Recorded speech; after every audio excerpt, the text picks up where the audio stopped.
Buenos días a todos y bienvenidos. Gracias por la asistencia. Vamos a dar comienzo al ciclo de jornadas de tendencias e innovación educativa y su implantación en la UPM. Y aquí, pues bueno, aunque la bienvenida se supone que será masiva en algún momento porque hay una participación estimada inicialmente de unas 300 personas, me imagino que habrá habido algún problema de asistencia con el tráfico, lo que es la primera hora, y se irán incorporando poco a poco. Quiero agradecer la aceptación que ha tenido. Esperamos que sea muy productivo. Tenemos las sesiones a lo largo de todos estos meses hasta el 20 de noviembre y esperamos que sean de máximo aprovechamiento para todos. La UPM organiza estas jornadas en línea con la labor que viene realizando desde hace más de una década, con un impulso claro a tratar de favorecer la labor la labor innovadora por parte de nuestro profesorado, con el fin fundamental de contribuir a la mejora continua de la calidad de nuestras enseñanzas. En este ciclo de jornadas y de forma monográfica se abordarán las tendencias e innovación educativa más novedosas, tanto pedagógicas como tecnológicas, y vamos asimismo a tener la oportunidad de compartir los resultados de los proyectos que se han estado desarrollando en esta universidad en los más de 10 años que llevamos de aplicación de todo el programa de innovación educativa. En el desarrollo de estos lunes monográficos contaremos con 2 conferenciantes expertos en cada una de las líneas, así como con la exposición de los 82 proyectos de innovación educativa aprobados en la última convocatoria y distribuidos por cada una de ellas. En cada jornada se abarcará de manera monográfica una línea temática en concreto relacionada fundamentalmente con el aprendizaje-servicio, aprendizaje-experiencia, aula invertida, aprendizaje adaptativo, así como el uso de actividades de gamificación y de recursos basados en realidad aumentada y en 3D. Dentro de todo lo que son agradecimientos, quiero expresamente agradecer a los 13 expertos invitados de diversas universidades y entidades que están colaborando por su amable disponibilidad a participar en este ciclo de jornadas, y a todos los profesores de la UPM por compartir en estos días el trabajo realizado liderando los proyectos que van a presentar. El agradecimiento tiene que ser de manera muy especial a todo el personal del Servicio de Innovación Educativa de la UPM, porque todo el trabajo de organización de estas actividades conlleva una dedicación muy específica y, en muchos casos, una dedicación más allá de la que se les podía estar solicitando. En el día de hoy contaremos con la conferencia inaugural a cargo del profesor Antonio Rodríguez de las Heras, que está aquí a mi izquierda, a quien expreso mi gratitud por aceptar la invitación. Hemos estado hablando de algunas de las cosas que en nuestros tiempos iban empezando con innovación educativa y que van prolongándose a lo largo de toda la historia, y que al final es muchas veces un volver a recuperar problemas o sensaciones, pero con nuevas tecnologías. Y que esperemos ahora que dentro de lo que hay que pueda quedar un poco para satisfacción de todos. De nuevo, muchas gracias a todos. A todos. Creo que tendremos unas tareas que pueden ser muy interesantes.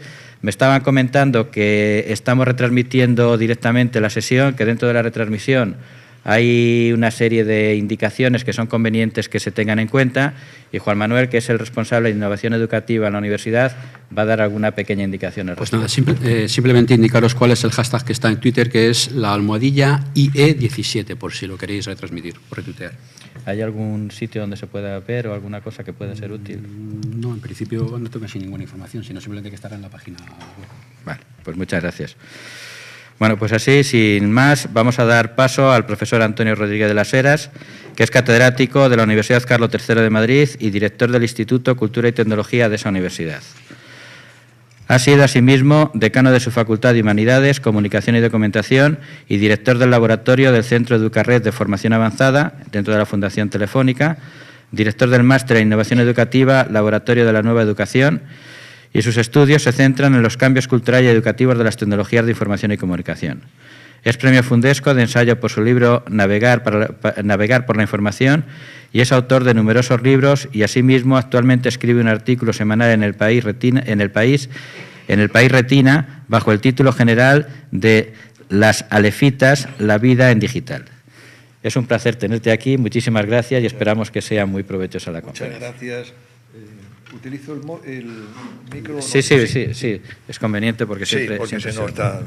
Bueno, muchas gracias, queridos compañeros, por la invitación y un placer, desde luego, porque nos reunimos aquí aquellos que nos une una preocupación común y que además, como ha señalado el señor vicerrector, pues lleva muchos años.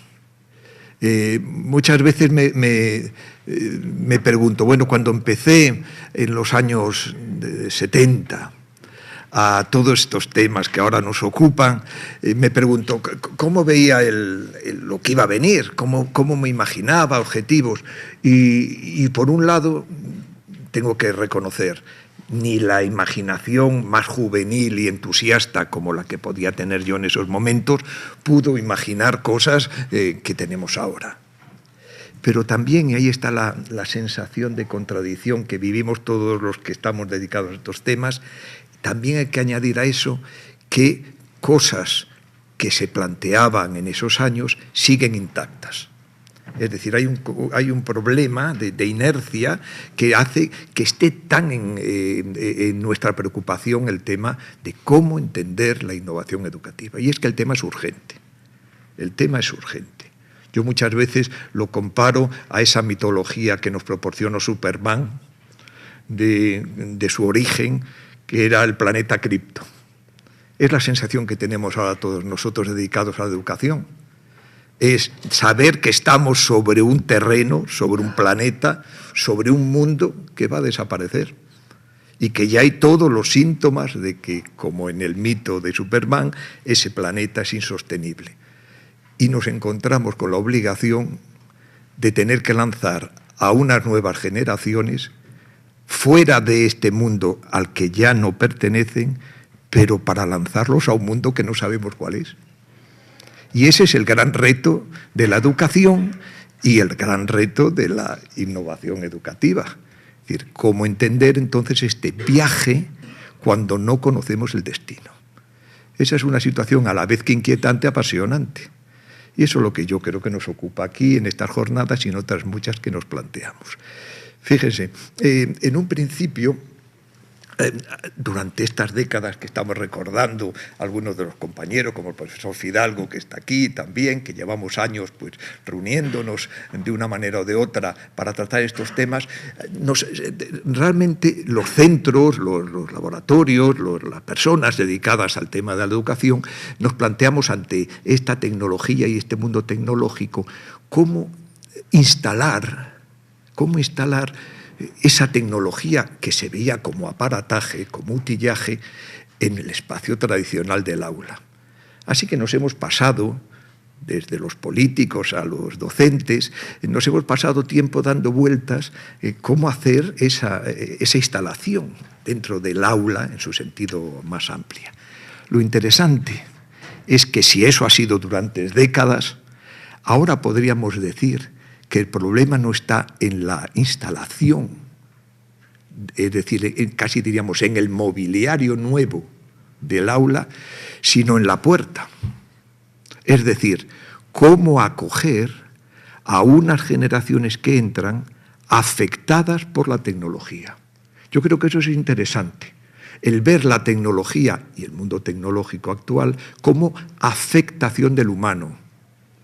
Olvidarnos, por tanto, inicialmente, del utillaje, de lo material, de lo tangible, y darnos cuenta que ellos, los más jóvenes que entran por ahí, y nosotros que les estamos esperando aquí, ellos y nosotros estamos afectados por la tecnología.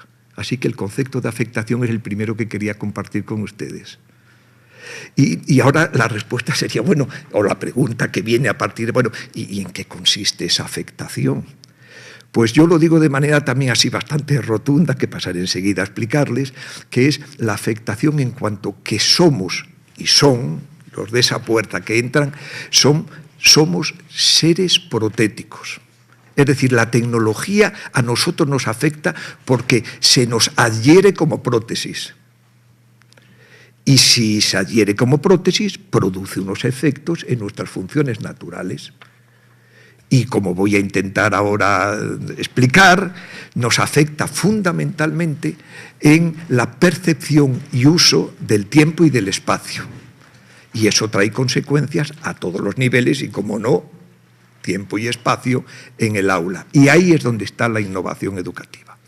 Pero podríamos decir, antes de llegar a este punto, podríamos decir, bueno, entonces, si estas décadas anteriores se pueden mirar con un poquito entre melancolía e inquietud o molestia, decir, bueno, y entonces, ¿para qué ha servido esta tecnología que se ha ido desmontando, totalmente obsoleta en muchas cosas? ¿Para qué? Ha sido un tiempo de hacer y deshacer. No.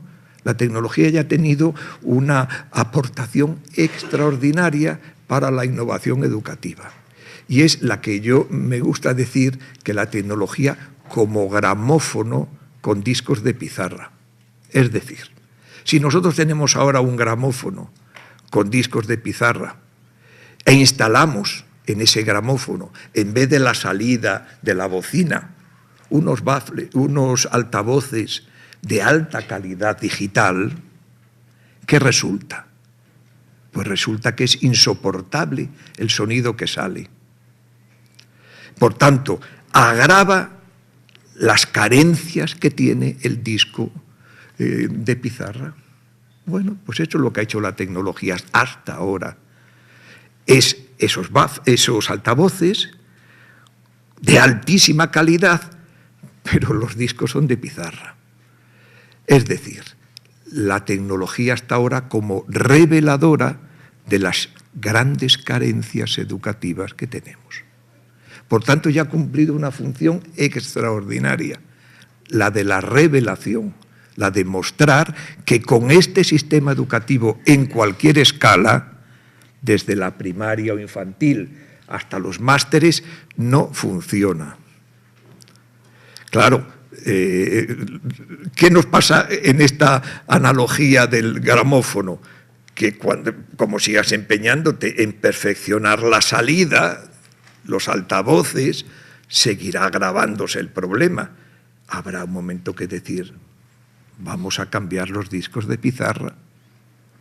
Y ese es el gran aporte que tiene en estos momentos, hasta ahora, esta tecnología, que muchas veces ha recibido las críticas de la gente. Es decir, bueno, es que lo resuelven todo, la innovación con la tecnología. Hay muchas más cosas, ya, evidentemente, pero que la tecnología, en este esfuerzo aparentemente más o menos frustrante en los procesos educativos a cualquier nivel, ha dado sus resultados. Lo que es importante es ahora hacer este giro y darnos cuenta que ya la tecnología no es eso. La tecnología es afectación a un ser humano que lo hace protético. Es decir, la tecnología se hace invisible, se adhiere a nosotros, posiblemente en breve, además de estar adherida a esa prótesis, se incorporará. Y ese es el papel importante, porque nos hace percibir el tiempo y el espacio de manera distinta. Bueno, pero vamos a ver lo del tiempo y el espacio.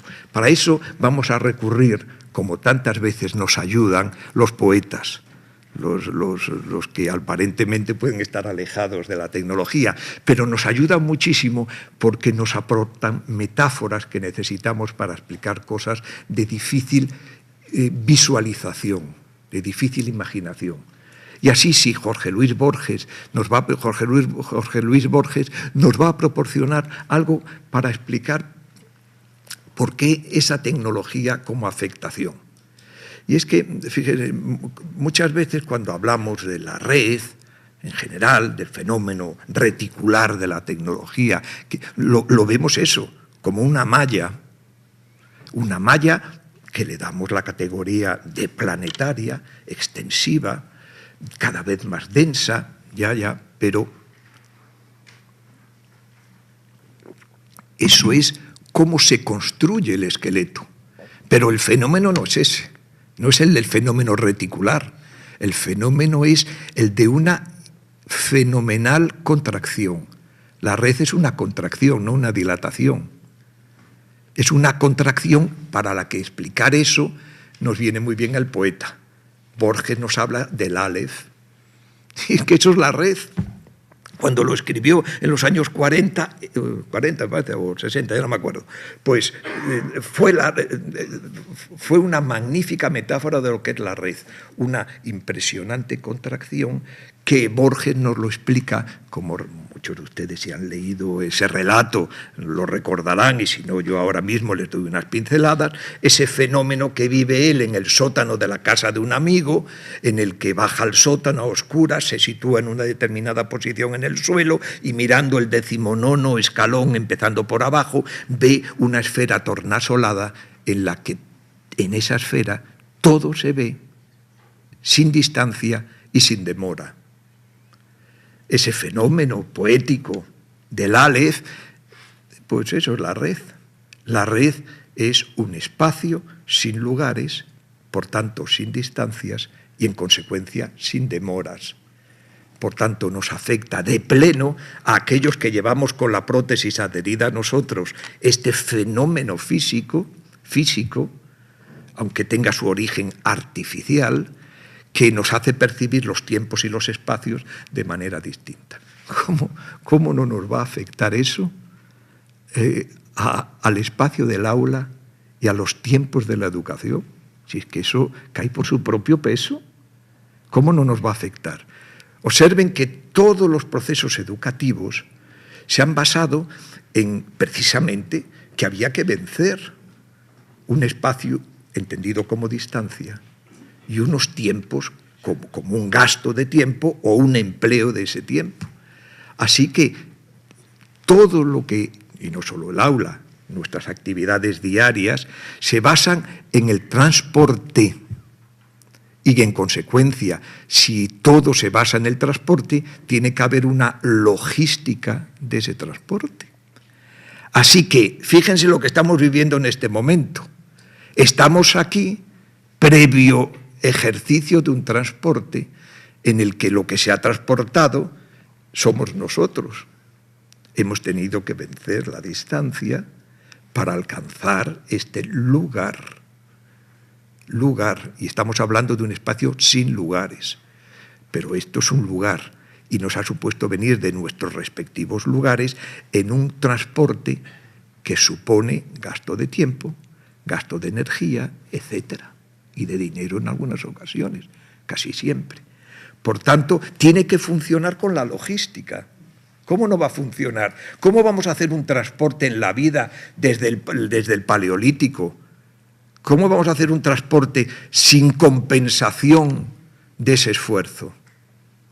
Y es cuando condiciona el aula presencial todo lo que ahora es una estructura aparentemente rígida, aunque extraordinariamente agrietada. Aunque yo diría otra cosa, el fenómeno del mundo digital en cuanto a afectación de las cosas no son grietas, son más bien reblandecimientos. El mundo que vivimos ahora, que es el heredado, no está agrietado, está reblandecido. Y eso es todavía mayor reto, porque si está agrietado, oye, pues mientras no encuentre solución, pues lo apuntalo. Pero un edificio reblandecido, ¿cómo lo apuntalas? Esa es la sensación de zozobra que me da igual que sea la política, la empresa, la universidad, está sintiendo. Que no hay manera de ver algo que se está desmoronando. Porque no hay nada más reblandecedor que los ceros y unos. Y estamos empapados en ceros y unos. Y todo lo que aparentemente era sólido y tangible empieza a reblandecerse. Es todo un reto. Y entonces ahí es donde nos encontramos con este problema. Y es que si yo transporto las cosas, tendré que hacer esa logística, es decir, compensa. Claro, por ejemplo, ¿se figuran ustedes que vinieran aquí y yo hablara 5 minutos? Voy a exagerar un poquito esto, ¿no? Pues no tendría sentido. Oiga, para eso no vengo. Por tanto, tiene que haber un paquete. Y utilicen, por favor, en su cabeza, subrayen lo de paquete y empaquetar. Tiene que haber un paquete lo suficientemente denso, voluminoso en el tiempo, también el volumen, me estoy refiriendo al tiempo, para que compense esta logística del transporte. Bueno, si ahora lo trasladamos no a un acto como este, sino al aula en cualquiera de sus niveles, nos aparecen los conceptos de horario, de curso, de asignatura, todo empaquetado para que cuando se llegue tras el previo transporte, hoy de milagro no llego, porque claro, naturalmente todos los colegios estaban llevando los padres a los niños y los autobuses, pues compense esa estancia.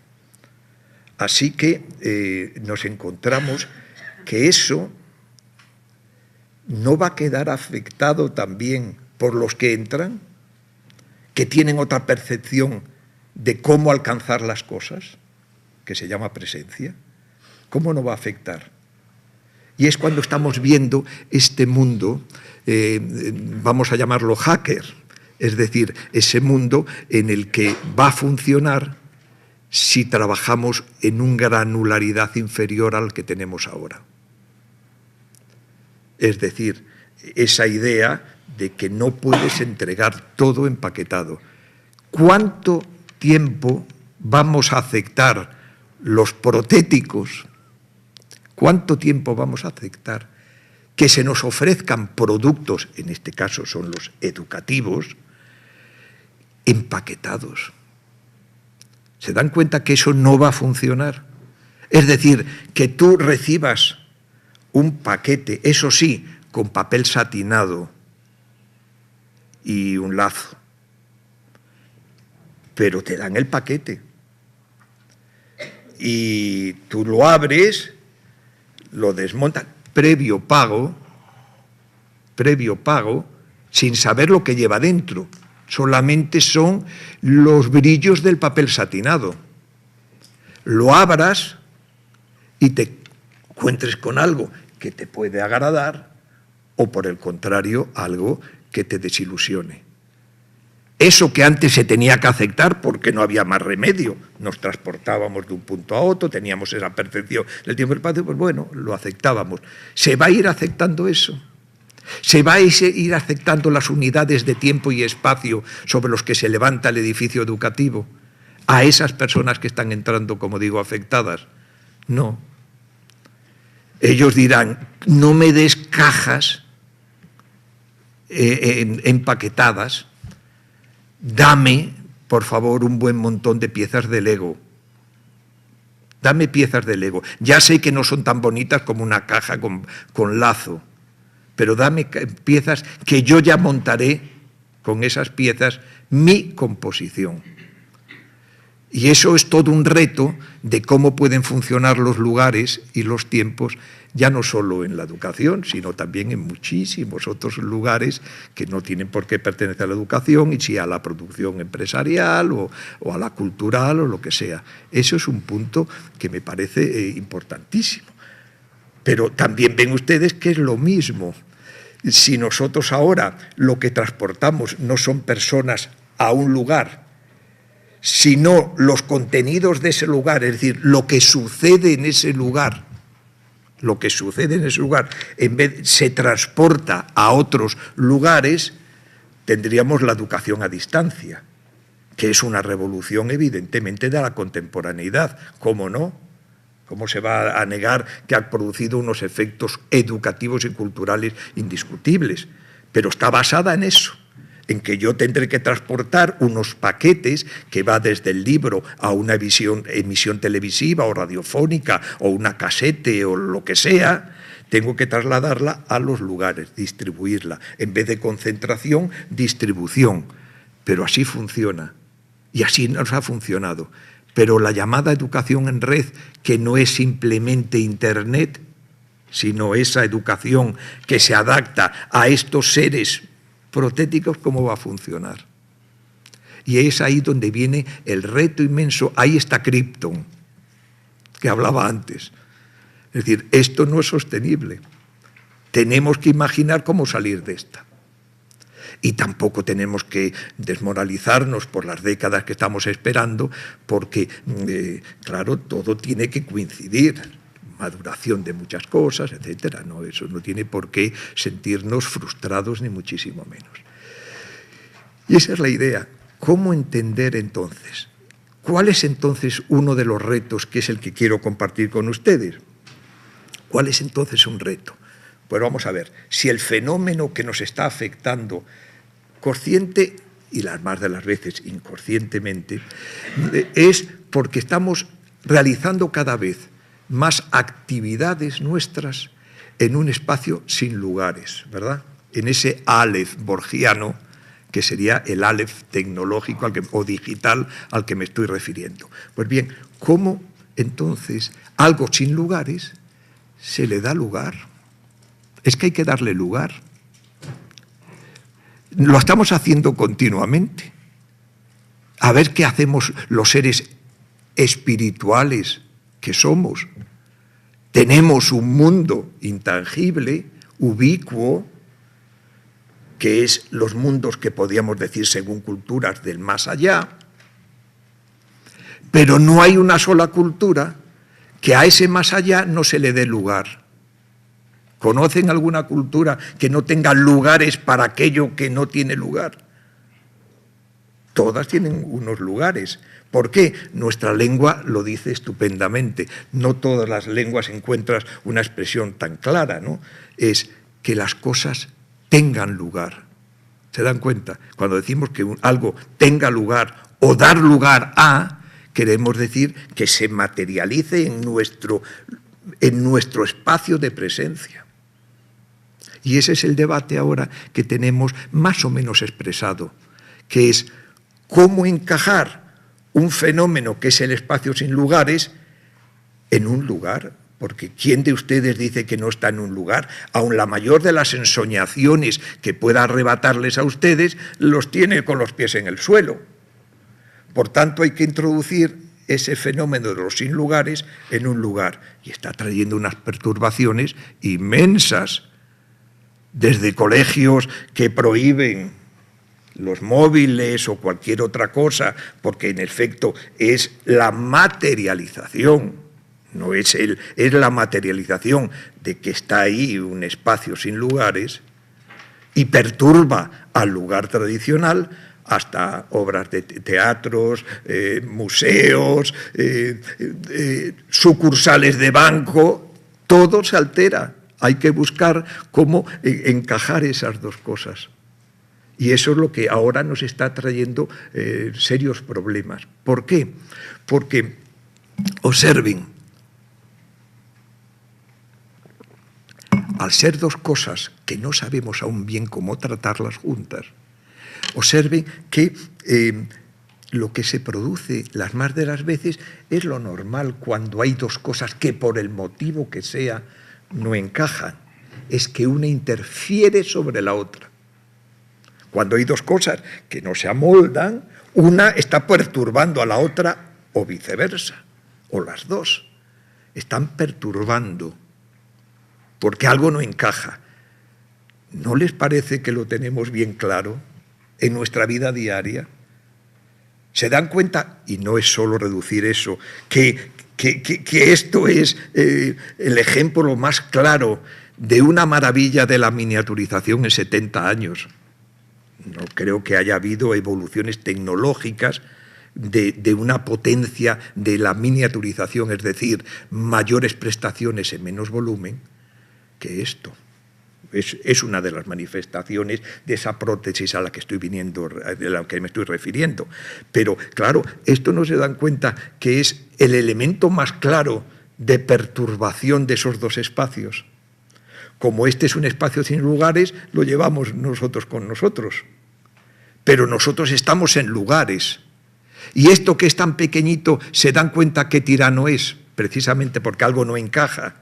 Se dan cuenta que está interfiriendo continuamente con el entorno, que consigue que esto, el entorno real en el que vivimos, en el que nos movemos, por eso nos pueden hasta atropellar, o podemos ser unos groseros delante de otra persona mientras estamos nosotros así y la otra persona diciendo yo no existo. ¿Por qué? Porque construye que el entorno físico que tenemos se convierte en un halo difuso, en el que solo lo percibimos no con la mirada, sino con la visión periférica.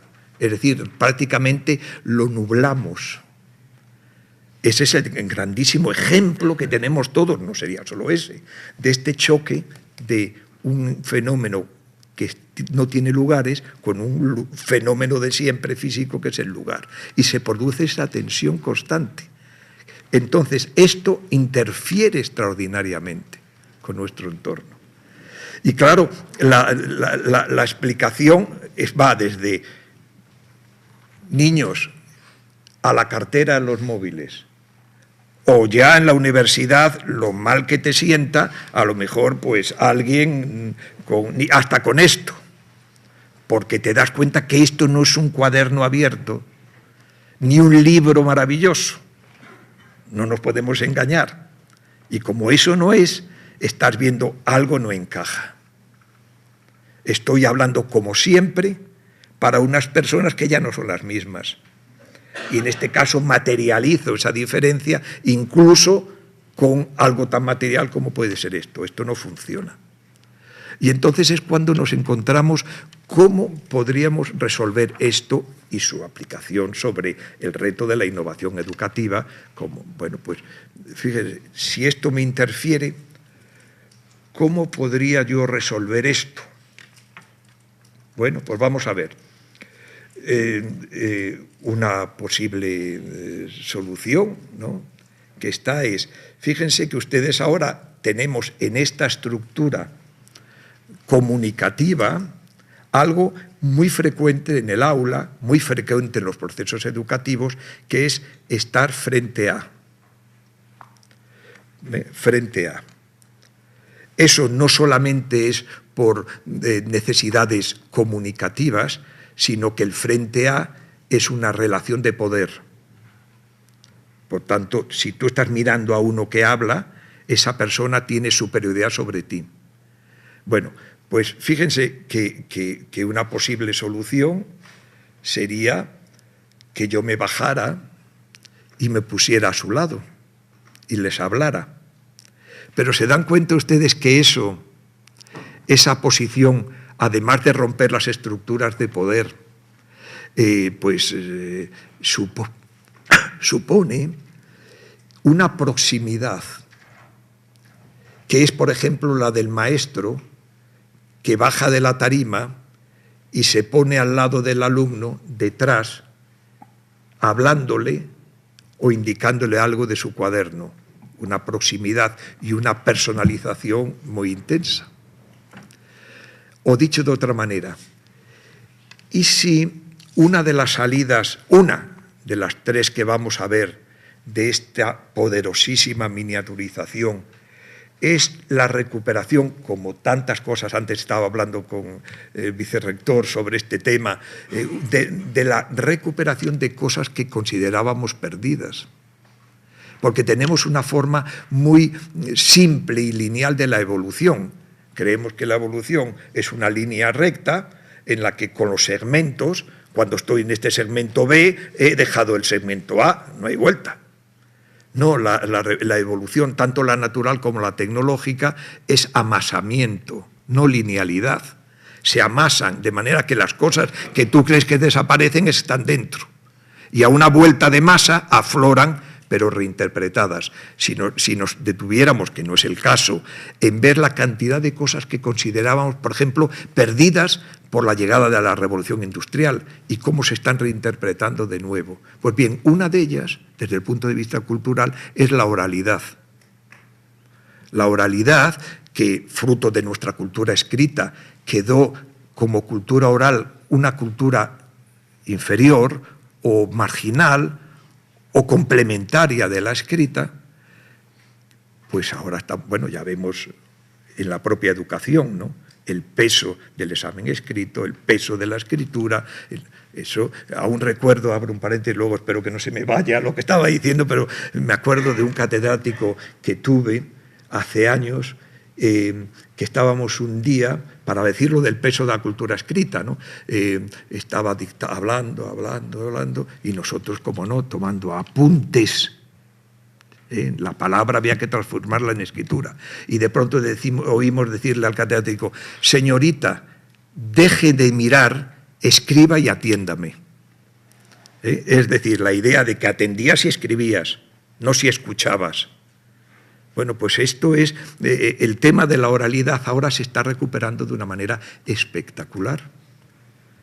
¿Por qué? Porque estamos viendo que tiene además una salida importante a esta interferencia. Si yo te puedo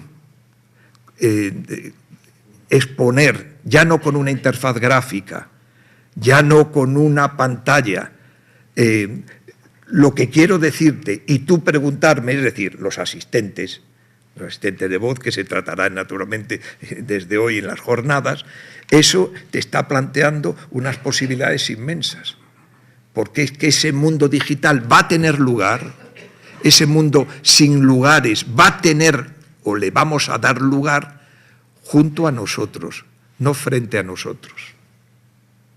Eso es muy interesante. Esto no lo voy a poner frente a mí, sino junto a mí. ¿Se dan cuenta que es la máxima proximidad? ¿Cuándo caminas con una persona hablando? Cuando es muy próxima a ti. Porque si esa persona tiene por algún motivo autoridad sobre ti o poder, fíjense cómo se colocan las posiciones de los humanos. Primero, no te pegas tanto. Segundo, o vas por delante o vas por detrás.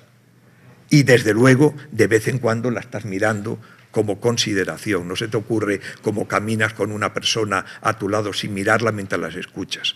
Por tanto, la oralidad entendida como una liberación de lo que hasta ahora la miniaturización nos ha traído, que es absorbe nuestros ojos y cautiva nuestras manos. Porque aunque sea esto tan pequeño, nuestras dos manos, y tan liviano, las exige de alguna manera. Y nuestros ojos, aunque sean unos centímetros cuadrados, consiguen atraer la mirada de nuestros ojos a pesar del volumen y espacio que nos rodea.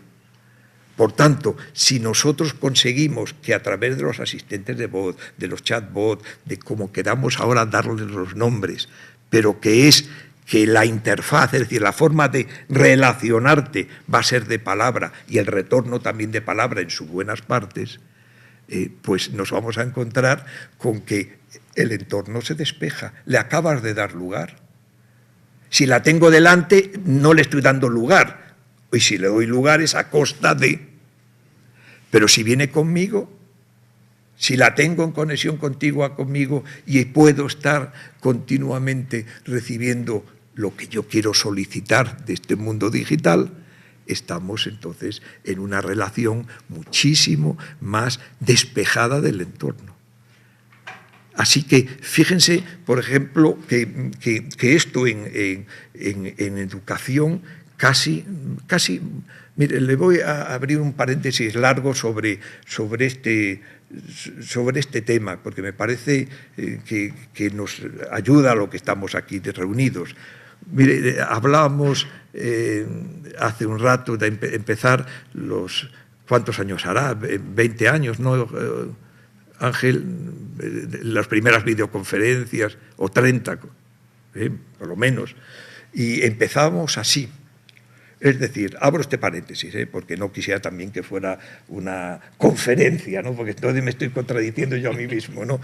Pues, entonces, mire, empezábamos, pues eso, te ponías en un aula, una cámara delante, ¿verdad?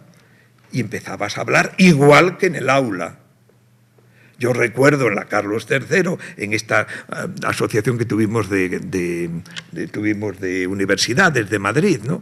Pues que dabas el curso, pero claro, lo dabas y no tenías nadie delante, estaba la cámara, hablabas, tal. ¿Y qué era? Hora y media, una hora, ¿no? Bueno, después llegaron la comunicación en red, los MOOC, los SPOC, ¿y qué sucedía, no? Que dijeron, hombre, una hora, por todos los datos que estamos recibiendo en la analítica, es que no hay ni un solo alumno que lo sigue. Por tanto, vamos a hacer piezas de 15 minutos, alrededor, arriba o abajo. Y hacíamos piezas de 15 minutos. Pero en los últimos, en EDX o Miriada, pues si te puedes mover entre 5 y 6 minutos, ¿tiene fin esto? ¿Va a terminar o nos dirán dentro de poco, ¿y por qué no 2? Bueno, yo me lo he planteado y digo, pues 0. Ya está. Vamos a probarlo. Pues 0. Y entonces ya no utilizo el vídeo.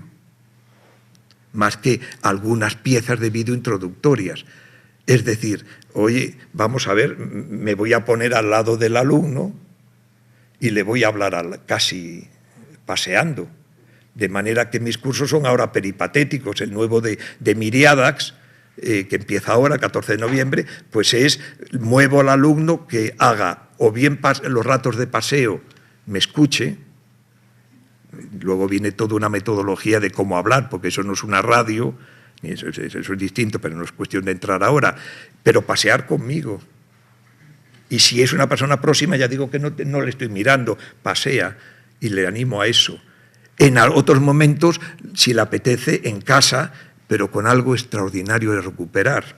Esto, y el bolígrafo.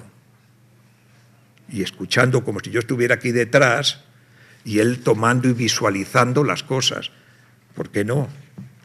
Y la tercera, que le animo, es cuando se vaya a dormir, lo cual puede parecer escandaloso, ¿no? Porque siempre le digo, me sigue fascinando cuando se me duerme algún alumno en clase. Claro, porque no puedo dejar de maravillarme esa maravilla de la física, que es que ondulando el aire duerma una persona. Es que ni siquiera le toco la frente, es decir, se me duerme. Por tanto, me produce tal ternura que generalmente cuando me pasa eso en clase, generalmente es a estas horas primeras, sobre todo después de un fin de semana o ya por la tarde, bajo la voz. Claro, porque dices, qué maravilla, y sobre todo te trae esos recuerdos de padre, que has dormido a tus hijos, hablándole, contándole una historia. Por tanto, le digo que no se preocupen, que se me queden todas las noches dormidos escuchándome. Que cala más de lo que parece, cala más lo que estoy diciendo. Por tanto, fíjese, he llegado a esa experiencia, no sé cómo saldrá, ¿no? ¿Y qué me falta? Sé que lo que va a salir ahora y que lo probaré, a ver si eso funciona, si gusta, eso como todo, hay que ensayarlo, ¿eh? No traigo aquí, estaría bueno, vamos, ninguna piececita de recomendación o elixir, simplemente es lo que hemos dicho desde el primer momento, que no paramos de ensayar a ver cómo hacemos esto, que es la forma más sincera de lo que nos está sucediendo. Pues bien, ¿qué es lo que me falta? Que sé que no me va a funcionar del todo de lo que yo quisiera. Pues me falta una tercera parte. Tengo al alumno, porque quiero dirigirme al alumno en esa curiosa contradicción, un MOOC de miles de alumnos y quiero personalizar al alumno y no encontramos por el momento la solución. Pues al menos pues que no me vea de frente a mí en una falsa representación, porque no estoy ahí, pues por lo menos que esté a su lado.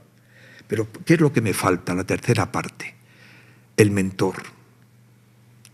Si tuviera un mentor, es decir, si yo lo que quiero transmitir, lo transmito a través de una tercera parte, que conoce muy bien lo que yo no puedo conocer. Me da igual que esté en red, que esté en un aula de 40 alumnos. No conozco a esta persona. Más que en lo superficial no lo conozco.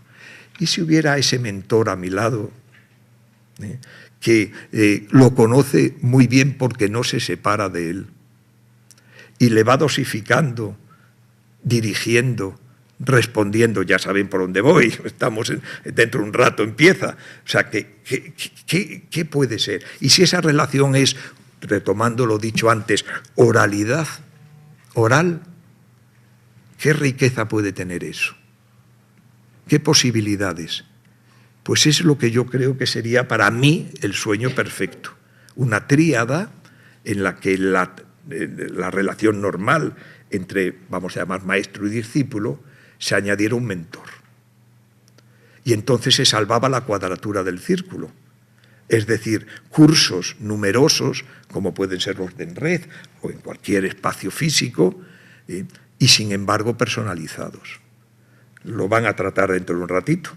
y en días sucesivos de alguna manera o de otra, pero ese es el gran desafío.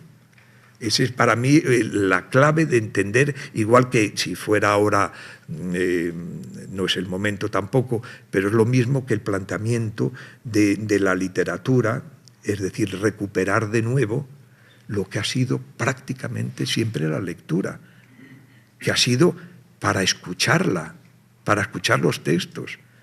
Si el leer en silencio es algo recientísimo y no general, pues ahora el mundo digital nos permite entender la lectura oral, pero naturalmente ahora se está desarrollando, ahora sale un libro mío de audiolibro, muy bien, pero el problema es ese, que necesito un tercero. Es decir, vamos a llamarle el lectobot, es decir, el lector tiene que estar ahí, el que le lee lo que el autor escribe, al que sabe perfectamente su comportamiento y sus demandas. Eso va a ser para mí una transformación interesantísima. Bueno, para mí y para todos los que estamos aquí seguro, ¿no? Porque es extraordinariamente interesante de ver cómo se empieza a dar lugar a eso que hasta ahora es un problema de perturbación, de interferencia. La segunda cosa, porque veo que tenemos que cuidar el tiempo, es que para que esto no nos perturbe, y lo van a tratar en estas jornadas próximas, es evidentemente para mí cada vez más atractiva, por prometedora, realidad aumentada.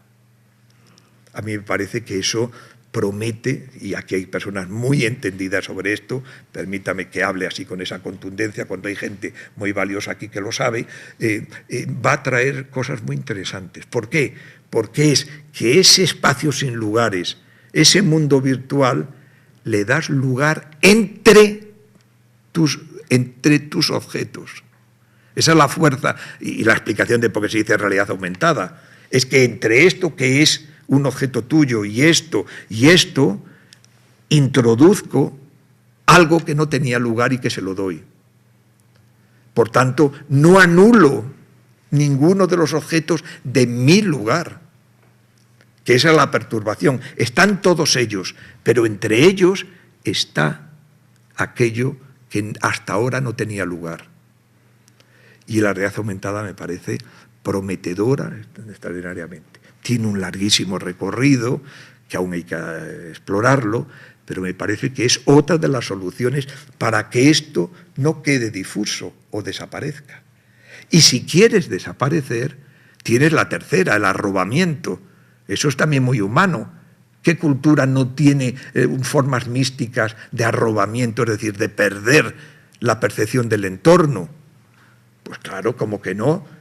Somos humanos y necesitamos algunas veces desprendernos del mundo sensible. Me parece muy bien, y para eso tenemos la realidad virtual, que cumplirá sus funciones también interesantísimas, pero son en aquellas a las que dices o uno u otro, pues quito el lugar y el arrobamiento me lleva al mundo digital, al mundo virtual. Perfecto. Pero como ven, son tres formas que, y no quiero extenderme más ya por la hora, nos plantea ese gran reto que es cómo podemos interpretar el tiempo y el lugar en los espacios convencionales.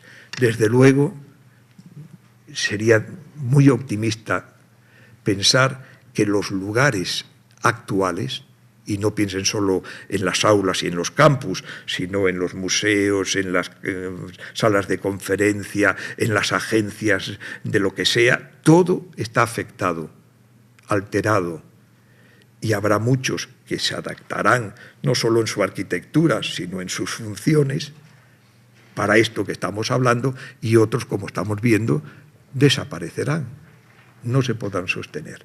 Pero el resultado final, y con eso cierro, es que yo creo que pese a la zozobra que tenemos, que es una zozobra yo creo que justificada y positiva en realidad, tenemos, por eso que les digo, un interesante y apasionante problema que entre todos y con muchísimos ensayos, desde luego vamos a ir despejando. Así que muchísimas gracias por la atención. Muchas gracias.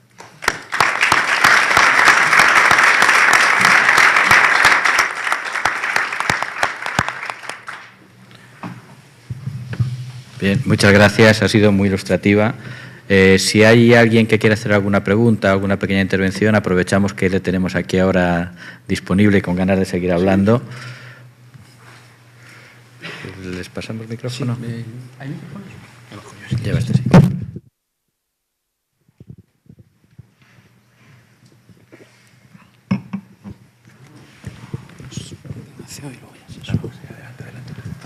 Hola, buenos días. Buenos días. Soy José Ignacio Pastor de la Escuela de Caminos. Muchísimas gracias porque ha sido una charla muy estimulante, donde hay muchas ideas difíciles de asimilar en muy poco tiempo. Yo tendría muchas preguntas, pero no quiero acapararlo. Pero de alguna forma, todo lo que ha contado me vuelve a hace 2.500 años. Perdón. Hace 2.500 años, cuando Sócrates caminaba con sus discípulos y decía que no tomasen notas. Y eso, de alguna forma, también estaba en su charla. Singularizar, personalizar la educación, o mejor dicho, el aprendizaje, porque lo que hacían sus discípulos como discípulos era aprender, debería ser nuestro objetivo con las nuevas tecnologías.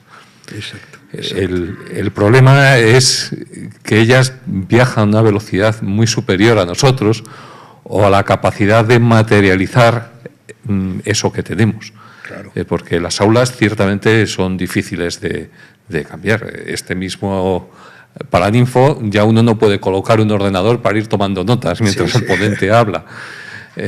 Y es muy difícil modificar eso, porque es un sitio muy bonito, es un sitio histórico, pero tenemos que lograr poner velocidad de crucero con motor de curvatura, refiriéndonos a Star Trek, y ir más rápidos que la tecnología, porque si no nos va a superar. Y no es que tengamos un hombre protésico, sino que vamos a tener un hombre transhumano dentro de muy poco. Y todo eso será parte de nuestra humanidad, que se añadirá a esa espiritualidad, a todos esos conocimientos, pero habrá todavía más riqueza en nuestro interior. Y los métodos de aprendizaje requieren una capacidad de visionaria y de imaginación y de poner eso en práctica, porque yo creo que hay algunos visionarios que ya sí que nos están apuntando qué va a ser la educación y el aprendizaje del futuro, pero el poder hacerlo a la velocidad suficiente como para no quedarnos perdidos en un limbo es realmente complicado. Bueno, quería compartir esto y muchísimas gracias.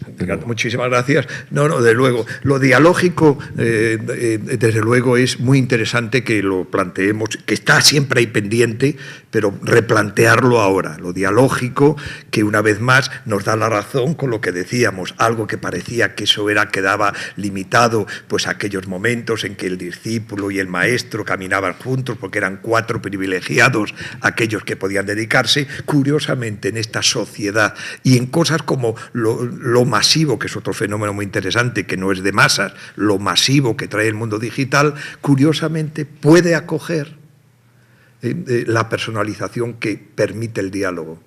Lo conversacional es un tema precioso de trabajo. Y lo otro, el profesor Fidalgo me habrá oído hace años ya decir, porque es algo que repito, claro, lo que nos está afectando este mundo digital y en concreto la tecnología es que nos divide en 2 partes. Y eso nos lleva a una confusión del codo para abajo y del codo para arriba.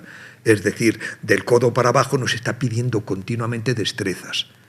Muchas veces cuando estamos, pues no sé, en cursos no como este, pero vamos, cursos con profesorado de segunda enseñanza, lo que sea, de primaria, ¿qué nos está pasando? Ellos están angustiados del codo para abajo muchas veces, porque es lo que les permite y es lo que les pone en evidencia el niño, que como está desinhibido, pues tiene, y esto es lo que entonces quieren destrezas, quieren recetas. Y claro, cuesta mucho trabajo decir, no, si el gran reto es del codo para arriba. No tienes que dar agilidad a los dedos, sino a las neuronas. Es decir, pensar, y claro, eso parece que en momentos de urgencias pierde el tiempo. Y si no se piensa, no puede, como señala, ir por delante de, o al menos al mismo ritmo. Si vas por aquí, siempre estarás a remolque. Bueno, buenos días, profesor. Mi nombre es Damián Macías. Yo soy el fundador de una innovación educativa basada en una cosa que se llaman los modelos de Naciones Unidas, que la Universidad de Harvard y, en fin, y muchas universidades en el mundo ya lo tienen implantados, ¿no? Aquí, en España, digamos, vamos un poco más lento, pero bueno, vamos por buen camino gracias a esta plataforma que le cuento, ¿no? Bueno, me ha parecido apasionante su exposición. Yo recientemente, este fin de semana, he visto Blade Runner y me he sentido muy relacionado con lo que usted ha dicho. Blade Runner lo conoce, ¿verdad? La película de los 80 que acaba de salir una nueva edición, donde la relación entre lo digital y lo real se simbiotiza de una manera que me parece, y le animo a que vaya a ver esa película porque de verdad es muy visual ver lo que usted acaba de comentar, ¿no? Me gustaría hacer mención acerca de la figura del mentor. Me ha parecido fundamental y me gustaría que se explayara un poco más en esa figura, básicamente porque sí que estamos consiguiendo que el maestro y el discípulo se junten, se simbioticen, sí. Prácticamente vayan al unísono, en versión podcast o en versión vídeo, sí, o lo que fuera. Sí, sí. Pero me gustaría saber qué visión tiene usted acerca del mentor. Básicamente sí. Porque yo sí que tengo experiencia en el desarrollo profesional de personas, estudiantes que están en la carrera y que a través de prácticas mentorizadas sí que introducen el conocimiento práctico. Esa figura del mentor sí la entiendo, pero me gustaría que me la explayara, sí, en su visión, en lo que usted ha comentado. Sí, muy rápidamente, por favor, para no salirnos del programa. Desde luego, en esa tríada, el mentor sería, le doy ese nombre, un membot. Membot, le quito el torre y le pongo el bot. Un membot, es decir, es el lugar de la tecnología donde hay que colocarla. Ni conmigo, sino ahí colocada. Y cumpliría la tecnología a ese nivel, pues esa función de mentor. Es decir, es aquel que con respecto a ese ser protético, que es el alumno ya, como todos nosotros, pero el alumno va a mantener una proximidad y continuidad auténticamente sorprendente para cómo tenemos este desapego ahora en el sistema educativo, que son unas horas, se sale de clase, ya desconectas, estaría permanentemente conectado con él, como está conectado cantidad de cosas en una sociedad como la que estamos viviendo, de Big Data, de Internet de las cosas. Todo eso está conectado, de manera que va conociendo todos los trayectorias. La relación es oral, y es además el que el profesor, el maestro, construye sus contenidos, sus objetivos y los administra de acuerdo al caso particular. Los administra. Yo, por ejemplo, si me pongo en el lado del maestro, del profesor, yo construyo mis contenidos, por eso es maestro, ¿no? De alguna manera es la base del conocimiento y luego viene, por eso es pedagogía, sobre esa base de conocimiento, la forma de transmitirlo. Y esas dos partes tienen que ser personalizadas, de manera que un buen membot conoce muy bien ese depósito de conocimiento que proporciona el maestro y lo administra de acuerdo al caso concreto de su pupilo. Si conmigo el alumno es discípulo, con el mentor es pupilo. Vive con él permanentemente.